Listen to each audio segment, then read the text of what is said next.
Ciao, welcome back to Geriatric Alpha Runt Productions. I am your host here on YouTube, GARP, here with my friend Randy.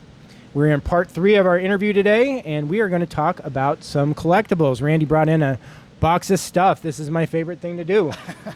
Look at junk. All right, so the man has brought this out first. Let's see what we got here. We've got some Diamond Kings, Ken Griffey Jr. stuff. See, now what we know, see, these are good because they're rookie cards right there. What we know about this era of cards, got a lot of Craig BGOs. He was one of my favorites. Is that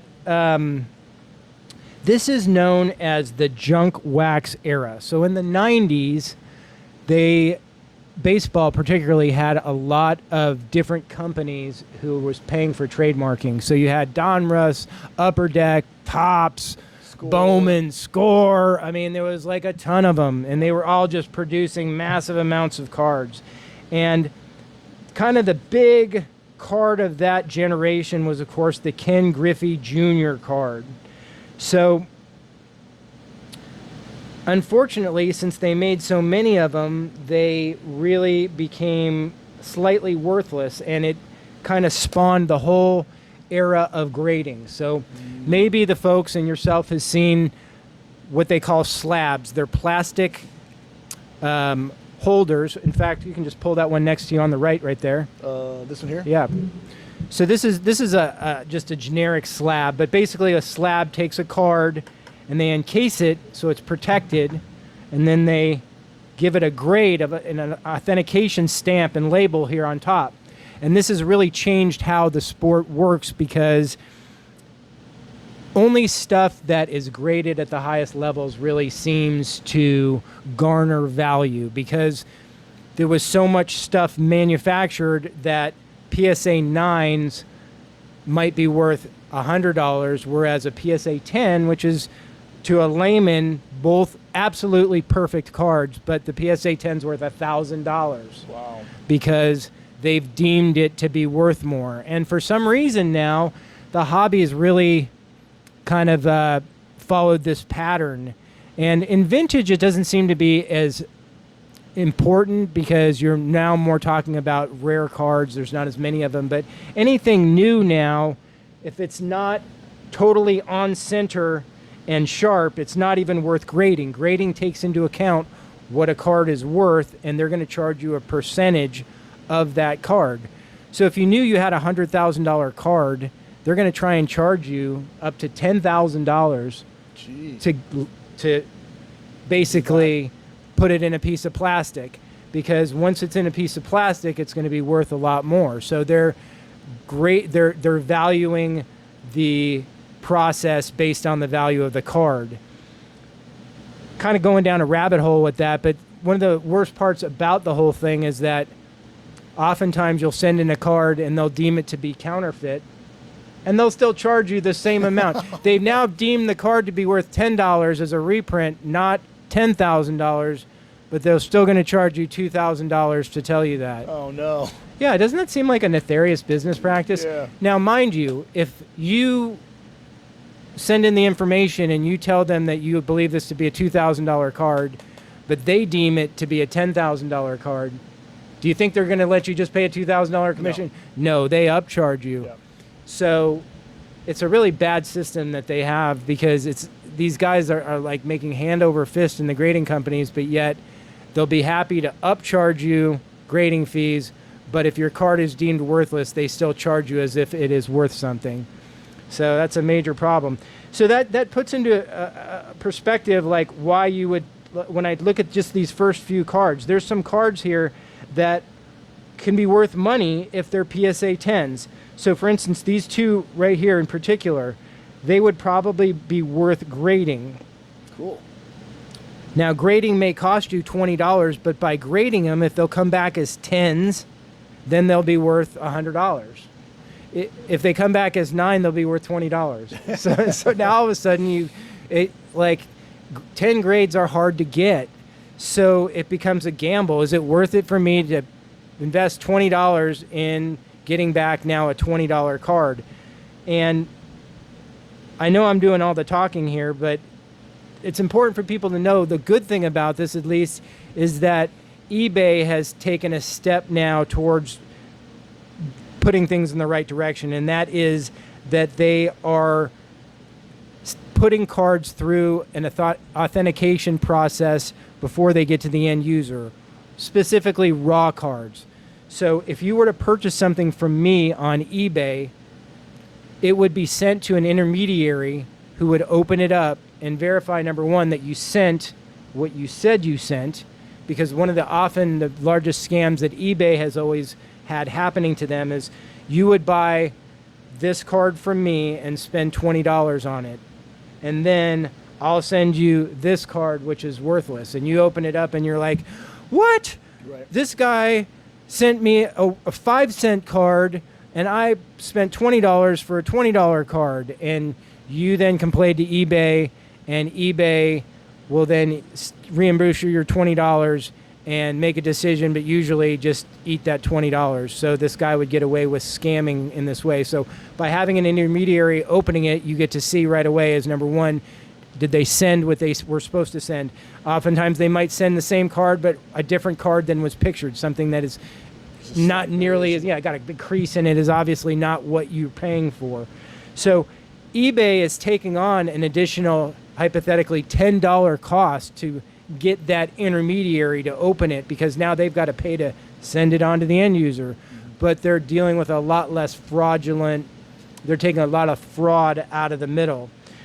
Where I was going with all this is that in the process of doing that, you can send somebody a raw card, and eBay, when they open it up, they'll say, yes, this is the raw card, and then they'll close it and they'll put their sticker on it. So now it hasn't been put in a slab, but it's been authenticated by someone saying it's not fake. Right. It's not somebody copying it on their Xerox machine and sending it to you. Because, obviously, this is just like anything else. It's like you could just copy it. I mean, to somebody who doesn't know, they're going to have a hard time deciphering what's real and what's not. And, of course, fraud has been the biggest issue in this genre of investing, because truly sports cards have become an investment now. Sure. And people are spending big dollars on them. So we got a few in here that we can either decide to send off to grading for you, or at least we'll put them in individual sleeves for you, and you can have them so they're not around there bouncing around. What do we got in here? Let's see here. I've got some complete sets. So here's a Donruss. I don't know what this. Okay, so this is a 1991 puzzle set. So I'm not really familiar with, this is that junk wax era. It cost $13.88 at the time. And I would tend to think that you could probably buy this on eBay for about $20 now. So, yeah, I mean, because unfortunately they were manufacturing this in mass amounts. Yeah. And like I see what else you got in there. So let's pull up a couple more of these. And what you'll generally see from something like this is that the value is in the set, like this box. Like someone like me would like to put this on their shelf because it's a nice display. It's a lot of fun. But somebody who was strictly interested in the monetary value of this would open this up, and they'd find the Ken Griffey Jr. card, and if it was, they pull it and they grade it and they send it off, and the rest is junk. Got it. So they're really, again, this is probably like a $20 set, but it's all because there's like a card or two that is valuable. So unfortunately, nothing too exciting here yet. What we're really hoping for when we talk in terms of these type of cards is that there is a couple of cards that are error cards. Oh, yeah, I remember those. Okay, so there's a couple of really big cards. There's a Frank Thomas card that has no name on the front.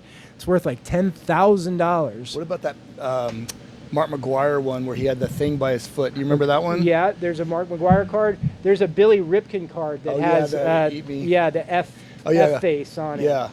And so, unfortunately, we're looking at just like a lot of junk wax here. So what we'll do is we'll not bore the audience, but I'll look through this for you and tell you if we've got anything. But this is typical '90s stuff where unfortunately we were coming off the era of the 80s when we were learning that now sports cards have a lot of value, right? I mean, like us as kids was the genesis of, or myself, Randy's younger than me, but, in the 80s, there was really the beginning of these sports card shows, and we'd go as kids and you'd run around and buy cards, and you were hoping that your Greg Jeffries rookie card was going to someday be worth hundreds of thousands of dollars, and never worked out. Yeah, poor Greg never had that career. Didn't have a bad career, but really we were being told wasn't that the guy. and there was another guy named Brian Taylor. Like, what is this guy? He's a rated rookie here. Oh, yeah. I don't know who that is. Yeah. Julio Valera. But, I mean, so like Moises Alou, that might be pulling out. Steve Avery, he was good, but yeah. Again, unfortunately, Sammy Sosa, this might even be a rookie card, but unfortunately, like, again, unless you've got this card rated in a 10, it's going to be worth about $5. And again, see, here's the beauty of it, though, is that you have the collection, though. It's like you're in the game. This is what the fun is like there's a lot of people who don't like to put stuff in pages because it's not good for their cards, but these cards aren't valuable, so you have your little time capsule here, and this is fun. I mean, this is the kind of stuff where if you brought this into a baseball card shop, he would not really even look at it. He would offer you like $10 for it or $20 for it. Oh my gosh. Yeah, and he'd hoped that he'd look through it later and find something. Yeah, find something, because chances are he would just leave it in this case and just sell it as a folder for $20 or $25. Right. So we'll look through this, and hopefully we've got a Frank Thomas or something else in there. What else we got? So we got Let's see. Junk wax.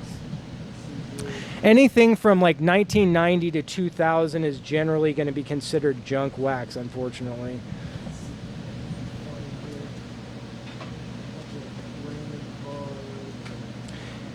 And mind you, like boxes like this are so fun because something like this could be worth it. And when we get off, we will look at comps. But sometimes something that's in the original packaging like this with the hanger on it can be pretty valuable because people are interested in unpackaged stuff. So I'm not really familiar with this thing here, but the fact that it's got this leads me to believe that you could have something on your hands right here. So that's exciting stuff right there. What else you got in there? Another set. Let's pop it out here on top. So we got a 1988 complete set. And what we'll do in a situation like this is for people who want to like try and understand, like, what do I have? How can I ever understand what I have? You take this right here and you simply plug in the basic words into eBay, and you see the 100 ads of what is selling. And up top there'll be a filter, and you can filter it from most expensive to cheapest, and you can just kind of get an idea of what people are selling these for.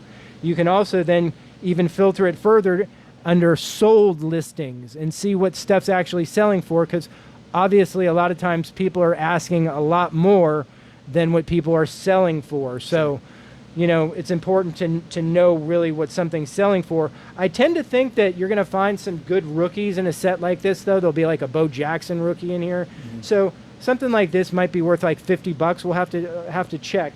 I do recognize the cards. So good thing about this is that you're right in the heyday of, stuff. So there's definitely going to be cards to pull out of here. Just nothing outrageous. Here we go with a few pop culture items. DC Comics from '84. I tend to think the Superman may not be as valuable, but this A-Team could be. We'll have to check on that because pop culture stuff is really hot. And I myself even have some A-Team stuff. I like A-Team. There's your starting lineup. You're a Craig Biggio fan. Oh, yeah, I was a huge Craig Biggio fan. Oh, this is actually Glenn Davis. I assumed it was Craig Biggio.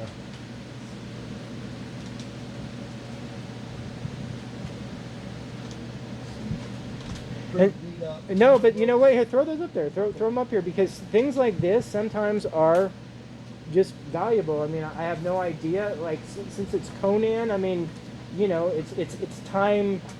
It's time sensitive. So like things like Batman and I mean they were way invented, but Conan. I mean, if this is from the mid '80s, like, yeah, I mean this is like you know vintage Conan stuff here, so it could be worth something. Nice little Ranger set right here.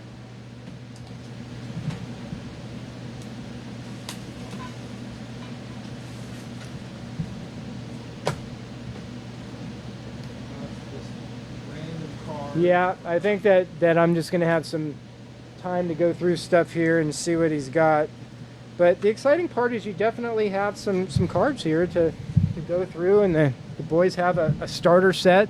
Oh yeah. Part of my gift to you when you leave here today for coming on the podcast, I have some cards and some junk wax sets that I give to everybody that I buy in bulk because again, these kind of things you can get your hands on them. You know, you buy like a case of them, and I get like 24 boxes for $100 or something because somebody's just trying to get rid of them. Some fun little starting lineup guys. Unfortunately, they're not worth too much at this point, but good stuff. So I guess that's all we're going to pull out for now. Yeah. You got a box of basketball cards right there. Is there? You see that box right there? Is that just? I mean, if you've got any basketball cards are really the hot cards.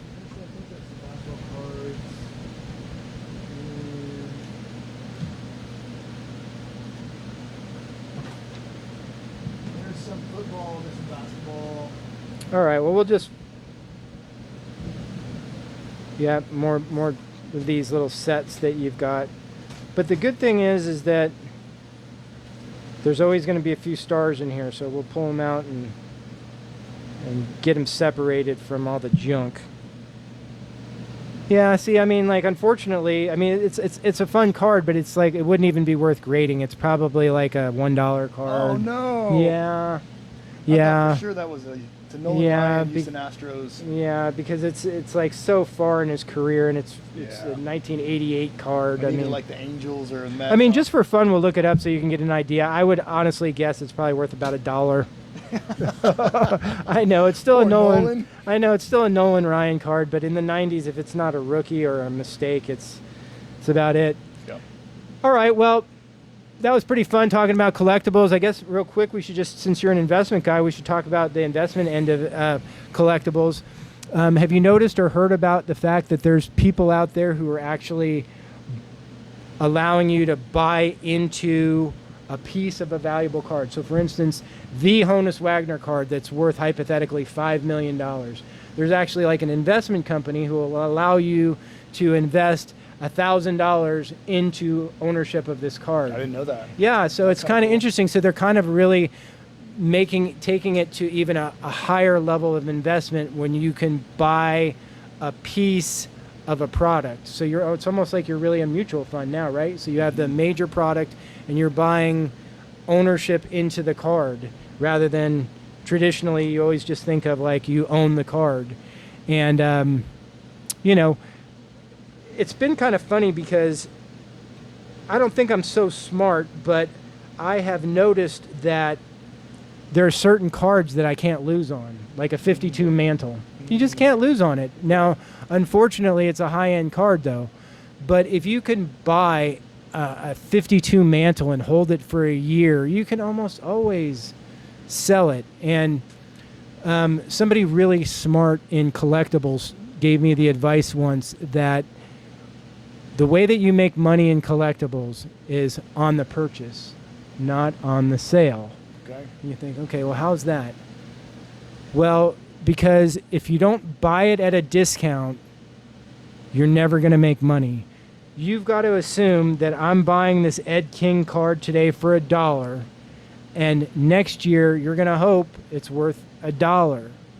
So if I don't buy it for 90 cents, I'm never going to make any money on it. Now, the hope is, though, that I'm going to buy this for $1, and next year it's going to be worth $2. And sure, I'll make money on that. But the point is that you've got to always assume that your investment is going to not appreciate. It's just going to stay the same. So by buying stuff on a deal, you'll always be making money. That can be difficult to stand by, of course, when you like something. It's just like a house or anything else. Yeah, when you like something, you're not going to let that card go for $10. You're not going to let that piece of memorabilia go for $100. You're not going to let that house go for $5,000, etc. And you know, it can be a good thing. But it's been a situation where with my investment guy, he's not only a childhood friend of mine, we were fraternity brothers, and now he does my investments, so I have a lot of trust in him. And we've done very well because, as I mentioned, I invest in Tesla and I'm diversified, so I've had really good luck with my investments. But I always am able to do better just by buying cards and reselling them, because you can always find somebody who needs to get off something. Because I'm like that too. If I need to buy something over here, I have to get off it, and I'm willing to let you buy it at a bargain because I bought it at a bargain and I'm making money because it appreciated. So now all of a sudden there's this ability to be lenient with people and let somebody get it, let somebody make a little money off me. And that's when trading really gets smooth, is when you're with other guys who understand that they can lose a little over here, gain a little over here. One of my favorite things to watch is the car guys that are doing their car deals. That's exactly what I was talking about. And the watch guys. You ever watch the watch guys that have their TikToks? Because, you know, sometimes I don't believe, like, this guy's really only trying to make $1,000 on a $20,000 investment. That just doesn't seem like enough money. I guess it matters how quick it is, because if I'm going to invest $20,000 in something, I need to make more than $1,000 on it. Right. But again, that's collectibles, because in the investment world, if you're making 10%, you're doing pretty good, right? Right. So, I mean, everything is relative. Well, all right. I guess we can kind of wrap this up on collectibles today. I've really enjoyed talking with you. Me too. It's awesome. Thanks so much for coming in today. Yes, thanks for having me. Please like, subscribe, and share. Let's get to 1,000 subscribers. Thank you.